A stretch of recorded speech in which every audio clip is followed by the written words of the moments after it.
चला तर मंडळी, आज घरी अचानक पाहुणे आले. म्हटलं चला झटपट अशी काजू करी बनवूया. त्यासाठी मी 100 ग्रॅम काजू घेतले, छान असे थोडे फ्राय करून घेतले. आता हे तेल आपल्याला काढून घ्यायचं आहे. याच कढईमध्ये 2 मोठे मोठे कांदे, 2 टोमॅटो, 1 तेजपत्त्याचं पान, हा छान असा मसाला भाजून घ्यायचा.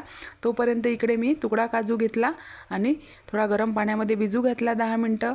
आणि आपला हा मसाला भाजून झाल्यानंतर मिक्सरमधून काढून घ्यायचा आहे. आणि त्याच कढईमध्ये जे आपण काजू तळून घेतले होते तेच तेल घालायचं. त्यामध्ये ही ग्रेव्ही घालायची, छान अशी तेल सुटेपर्यंत भाजून घ्यायची. तुकडा भिजत घातला होता त्याची पेस्टसुद्धा काढून घ्यायची, ती सुद्धा मध्ये ॲड करायची काजूची पेस्ट.